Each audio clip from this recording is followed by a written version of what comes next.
तो कल हमने देखा था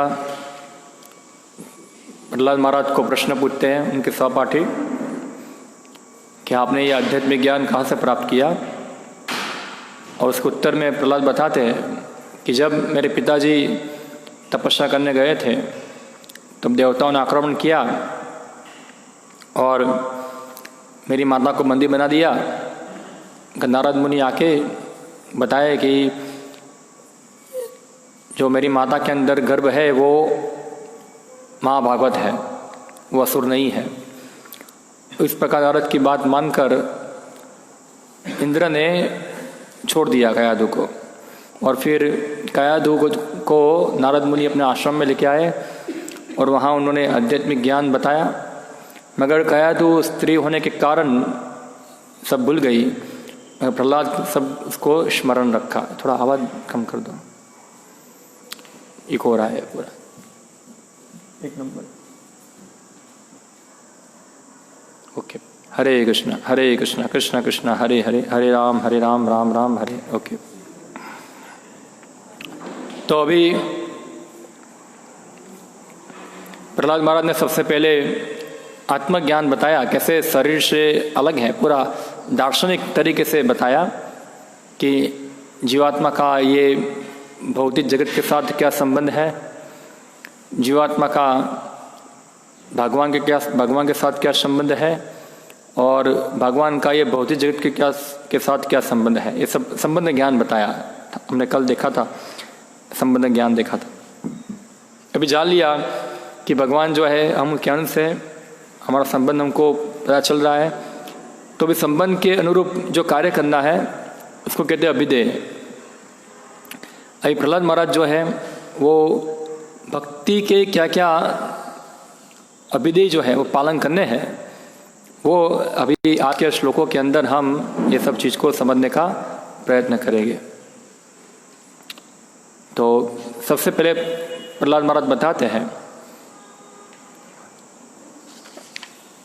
मनुष्य को प्रामाणिक गुरु स्वीकार करना चाहिए और अत्यंत भक्ति तथा श्रद्धा से उनकी सेवा करनी चाहिए। उसके पास जो कुछ भी हो उसे गुरु को अर्पित करना चाहिए और संत पुरुषों तथा भक्तों की संगति में भगवान की पूजा करनी चाहिए। श्रद्धापूर्वक भगवान के यश का श्रवण करना चाहिए, भगवान के दैवीय गुणों तथा कार्यकलापों को यशोगान करना चाहिए।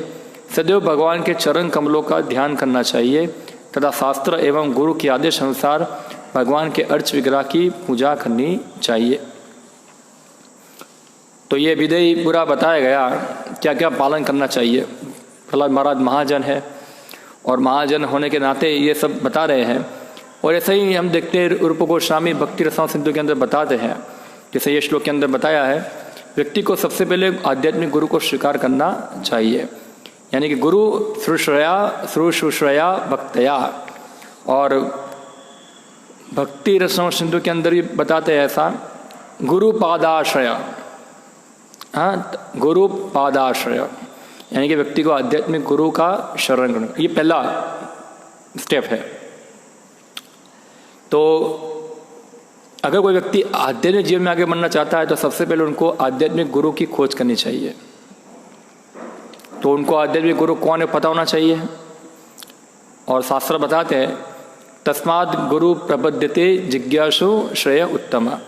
तो गुरु प्राप्त करने का योग्य कौन है, जो व्यक्ति कौन है, जिज्ञासु। जिज्ञासु है श्रेय उत्तम, उत्तम और श्रेय जिज्ञासा करने वाला कौन है, वो शिष्य जो है योग्य है गुरु को प्राप्त करने के लिए।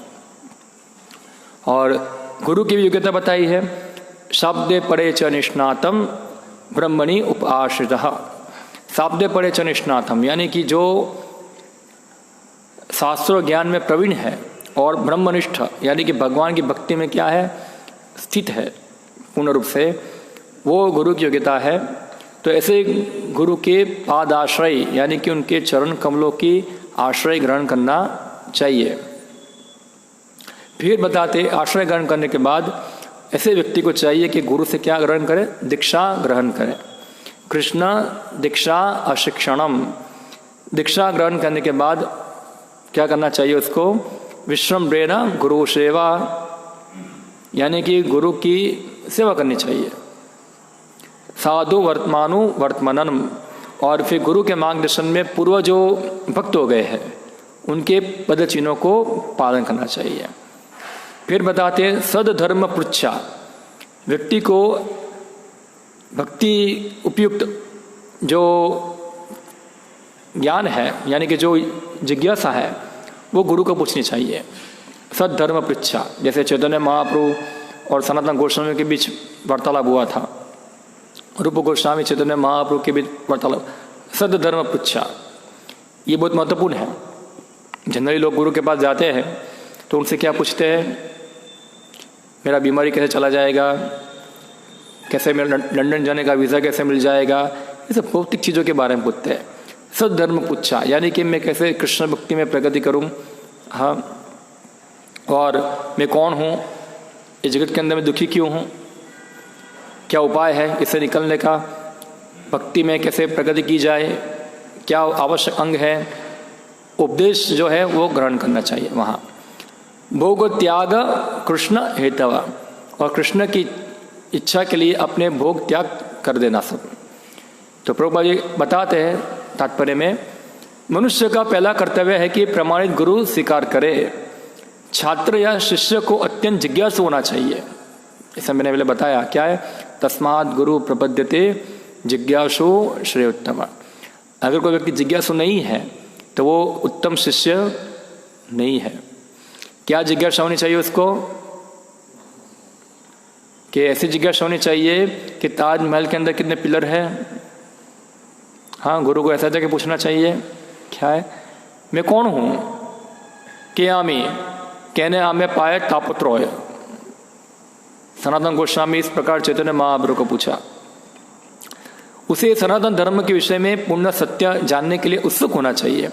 गुरु श्रुशया शब्दों का अर्थ है कि वह स्वयं गुरु को शारीरिक सुविधाएं प्रदान करके, जैसे कि स्नान कराने, वस्त्र बदलते, सोते, खाते समय सहसा पहुँचा कर उनकी सेवा करे, यानी गुरु की शारीरिक सेवा की जाए। उनको स्नान के लिए पानी देना, व्यवस्था करना, उनके वस्त्र धोना, उनको देना, सोने के लिए उनका जो बेड है वो बिछाना, उनको परोसना, प्रसादम परोसना, अन्य अन्य सेवाएं जो है वो उसको कहते हैं गुरु शुश्रूषया, उसको वपु सेवा भी कहते हैं। शिष्य दास के भांति गुरु की सेवा करे और उसके पास जो कुछ भी हो उसे गुरु को समर्पित कर दे, यानी कि शिष्य के पास जो भी कुछ हो गुरु को अर्पण करना चाहिए। वहाँ प्राणे अर्थे दिया वाचा, प्राण यानी कि अपने प्राण अर्पण करने चाहिए।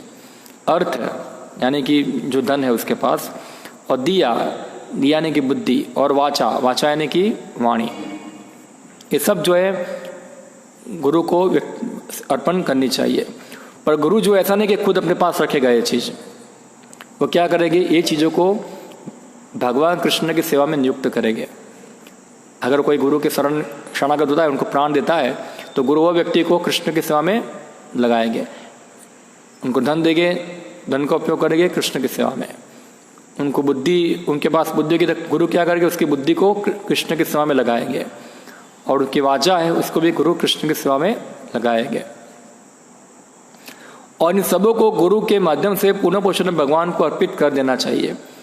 गुरु को सब कुछ कर्तव्य के रूप में अर्पित कर देना चाहिए, किंतु यह भेंट भौतिक प्रतिष्ठा प्राप्त करने के लिए बनावटी ढंग से नहीं, अपितु हृदय से ही की जानी चाहिए। खाली दिखावा नहीं करना चाहिए, ओ गुरु महाराज मैं आपका क्या हूँ, आपको ये चीज़ दे रहा हूँ, ऐसा है, दिखावा नहीं, उसको हृदय से अर्पण करना चाहिए, वहाँ दिखावा नहीं होना चाहिए। इसके साथ ही शिष्टाचार सीखने तथा भक्ति का समुचित आचरण करने के लिए उसे भक्तों तथा संत पुरुषों का साथ रहना चाहिए। तो अब ये जरूरी है, भक्तों का संग भक्ति के अंदर। गुरु दीक्षा तो ले लिया, सब कुछ के लिए बाद में क्या करना चाहिए, भक्तों का संग। भक्तों के संग में क्या होता है, व्यक्ति भक्ति का संस्कृति जो है, भक्ति संस्कृति है उसको सीखता है, यानी कि भक्ति सदाचार सीखता है। ज़्यादातर भक्त लोग हैं वो भक्तों के संग में से ही भक्ति सदाचार सीखते हैं। कैसे धोती पहनना है, तिलक कैसे लगाना है, माला कैसे करना है, प्रणाम कैसे करना है, प्रसाद कैसे ग्रहण करना है, पूरा XYZ जो भी कोई डिटेल है पूरी भक्ति की, वो भक्त लोग क्या होता है भक्तों के संग में रह के ही सीखते हैं वहाँ। तो शिष्टाचार सीखते हैं, कैसे बोलना है, हाँ हमसे बड़े भक्तों के साथ कैसे बात करना है, हमसे समान भक्तों के साथ कैसे बात करना है, हमसे छोटे भक्तों से कैसे बात करना है। ये शिष्टाचार पूरा वो क्या है सीखना होता है। इस संबंध में श्री विश्वनाथ चक्रवर्ती ठाकुर कहते हैं कि गुरु को जो कुछ भी अर्पित किया जाए वह प्रेम तथा स्नेह पूर्वक किया जाए, भौतिक स्तवन के लिए नहीं।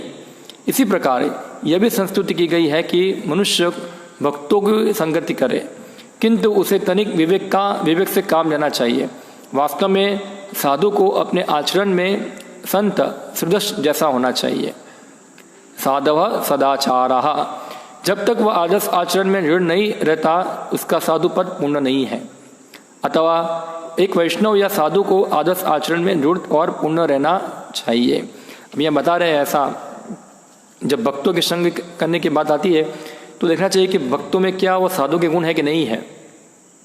ऐसा है कि भक्ति सदाचार पालन कर रहा है कि नहीं कर रहा है। ऐसा है कई बार भक्त लोग होते बाह्य रूप से भक्ति करते मगर फिर होता है क्या थोड़ा भक्ति में क्या होते हैं ढीले होते हैं वहाँ। तो ऐसी संगति ठीक है, ऐसे भक्तों को बताते हैं कि आप सम्मान दे सकते हैं उनको, मगर उनकी संगति से कुछ फायदा होगा नहीं वहाँ।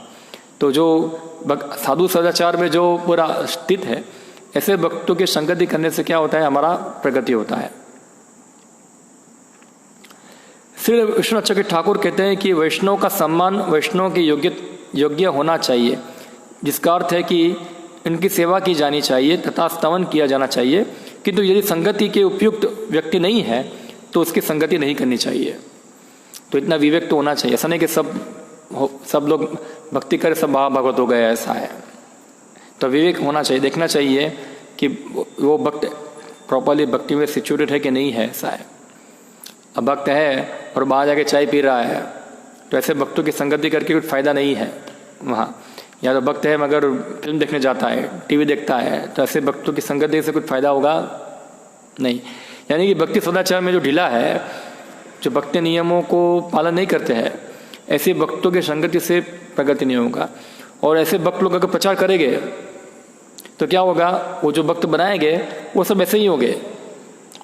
कैसे होंगे, ऐसे ही भक्त बनेंगे। जो जिस प्रकार से उसका मापदंड है भक्ति का, वो उस मापदंड को ही पालन करेंगे। वहाँ ज़्यादा उन्नति नहीं कर पाएंगे।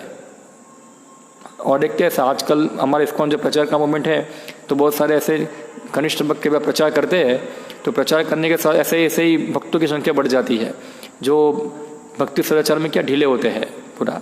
उनके लिए भक्ति क्या है, किसी तरह 16 माला कर लो बस भक्ति हो गया, बाकी सब हरे कृष्णा, वो सब तो सेकेंडरी है, ऐसा है वहाँ। तो उससे प्रगति नहीं होगी वहाँ। फिर आगे बताते हैं प्रहलाद महाराज, मनुष्य को चाहिए कि पुनः पुरुषोत्तम भगवान को उनके अंतर्यामी प्रतिनिधि स्वयं परमात्मा को सदैव स्मरण करे, जो प्रत्येक जीव के अंतःकरण में स्थित है। इस प्रकार उसे जीव की स्थिति या स्वरूप के अनुसार प्रत्येक जीव का आदर करना चाहिए। तो यानी कि हर जीव जो भक्त है वो सब जानता है कि हर व्यक्ति के शरीर में क्या है, भगवान विराजमान है, इसलिए वो हर व्यक्ति का सम्मान करता है। अब इसका मतलब ये नहीं है कि हर व्यक्ति भगवान हो गया, वो सम्मान करता है इसलिए कि हर व्यक्ति के हृदय में क्या है, भगवान विराजमान है, इसलिए वो हर जीवों का सम्मान करता है वहाँ। जैसे मैंने लास्ट टाइम बताया था, ऐसा नहीं सोचना चाहिए कि दरिद्र नारायण है, ये नारायण वो नारायण है, ऐसा मायावाद है, फिर वो मायावाद हो जाएगा। फिर बताते हैं इन उपयुक्त कार्यकलापों द्वारा मनुष्य शत्रुओं जैसे कि काम, क्रोध, लोभ, मोह, मद, ईर्ष्या के प्रभाव को दमन करने में समर्थ होता है, और ऐसा कर लेने पर वह भगवान की सेवा कर सकता है। इस प्रकार वह पुनः पुरुषोत्तम भगवान की प्रेमा भक्ति को निश्चित रूप से प्राप्त कर लेता है। तो देखिए ये अभिधेय जो पूरा बताया, आदो श्रद्धा, साधु संग, फिर भजन क्रिया। सबसे पहले क्या होता है, श्रद्धा होती है व्यक्ति के अंदर। वो श्रद्धा के कारण क्या होता है, फिर वो आदो श्रद्धा साधु संग करेगा। फिर भजन यानी कि उसकी दीक्षा होगी, यानी कि वो क्या करेगा, अभी भजन जो भक्ति की विधि विधान है उसका पालन करने का प्रयत्न करेगा। भक्ति योग के विधि विधान पालन करने से क्या होगा, उसकी अनर्थ की निवृत्ति होगी। यानी कि जो चीज़ भक्ति में उपयुक्त नहीं है वो चीज़ को क्या करेगा, वो छोड़ देगा, उसको त्यागेगा। जब अनर्थ निवृत्ति हो जाती है उसके बाद क्या होता है, निष्ठा के बाद क्या आता है, हाँ, रुचि के बाद आसक्ति के बाद भाव, और भाव के बाद प्रेम प्राप्त होता है। तो ये क्रम बताया गया है। तो जो बता दें यहाँ कि जब इस प्रकार भक्ति योग पालन करने से 6 प्रकार के शत्रुओं पे क्या होता है, विजय हो जाते हैं, और फिर वो भगवान की सेवा करता है। इस सेवा से क्या होता है, धीरे धीरे वो भगवान के प्रति प्रेमा भक्ति को प्राप्त करेगा। यानी कि विधि भक्ति से क्या प्राप्त होगा, प्रेम भक्ति प्राप्त होगी।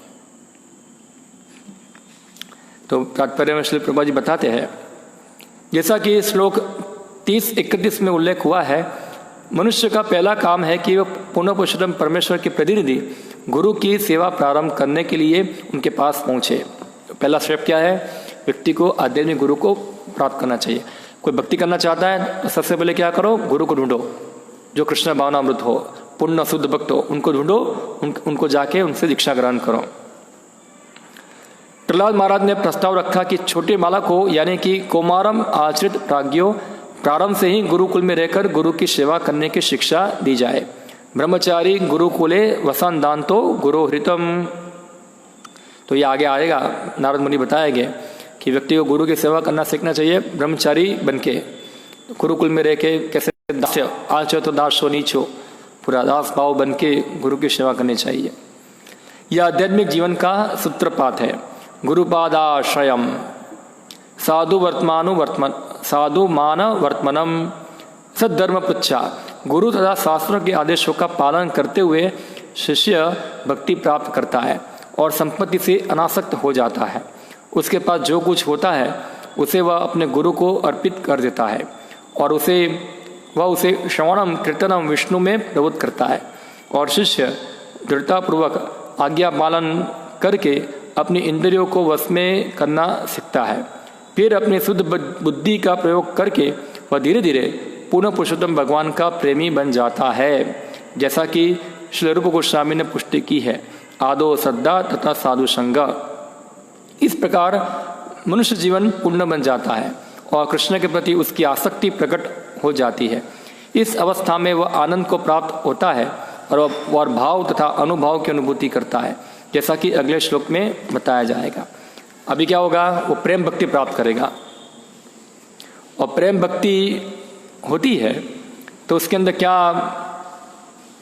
चीज आएगी वो बताते हैं। उसके अंदर जो भक्ति के पद पर आसीन हो जाता है, यानी कि प्रेम भक्ति प्राप्त कर लेता है, वह निश्चय ही इंद्रियों का नियंत्रक है और इस तरह वह एक मुक्त पुरुष हो जाता है। सबसे पहले क्या होता है, उसको मुक्ति मिल जाती है। मुक्ति यानी कि 3 गुण के प्रभाव से क्या हो जाएगा, मुक्त हो जाएगा। ऐसा मुक्त पुरुष या शुद्ध भक्त विभिन्न लीलाएं करने के लिए भगवान के अवतारों के दिव्य गुणों तथा कार्यकलापों के विषय में सुनेगा। मुक्त होके भगवान की लीलाओं की तरफ क्या होगा, उसका आकर्षण होगा पूरा, और इसे कार्यलाप सुनकर वो स्तब्ध हो जाएगा वहाँ। तो उसके शरीर में रोमांच हो जाता है। जब भी भगवान के विषय में सुनेंगे तो क्या होगा, तुरंत रोमांच आएगा। ऐसा है जैसे हम देखते शुद्ध भक्त होते हैं, भगवान की लीलाओं को सुनकर उनको रोमांच आ जाता है वहाँ, उनकी आंखों से आंसू बहने लगते हैं और आध्यात्मिक अनुभूति के कारण उनकी वाणी अवरुद्ध हो जाती है, आवाज़ बंद हो जाता है। कभी कभी वह नाचते हैं, कभी कभी जोर जोर से गाते हैं, कभी रोने लगते हैं। इस प्रकार वह अपने दिव्य हर्ष को व्यक्त करता है। तो ये क्या है, प्रेम भक्ति के लक्षण है। सब ये लक्षण प्रकट हो गए। भगवान के कार्यकलाप असामान्य होते हैं। उदाहरणार्थ, जब वे रामचंद्र के रूप में प्रकट हुए तो उन्होंने समुद्र पर सेतु बनाने का असामान्य कार्य किया। इसी प्रकार जब भगवान कृष्ण प्रकट हुए तो उन्होंने 7 वर्ष की अवस्था में गोवर्धन पर्वत उठा लिया। ये असामान्य कार्य है। मूर्ख तथा धूर्त लोग जो दिव्य पद को प्राप्त नहीं होते वे भगवान के इन असामान्य कार्यों को मिथ्या या काल्पनिक मानते हैं। किंतु जब मुक्त व्यक्ति या भक्त भगवान के इस असामान्य कार्यकलाप के विषय में सुनते हैं तो वह तुरंत ही आनंद विभोर हो उठते हैं और कीर्तन करते, नाचते, जोर जोर से प्रसन्न होकर रोने का लक्षण प्रकट करता है। भक्त तथा अभक्त के बीच यही अंतर है। तो ये लक्षण प्रकट हो गए, सब रोमांच होगा। फिर बताते हैं, जब कोई भक्त प्रेतग्रस्त व्यक्ति के समान बन जाता है तो वह हंसता है और उच्च स्वर से भगवान के गुणों के विषय में कीर्तन करता है। तो अगर किसी को भूत पकड़ता है तो क्या होता है?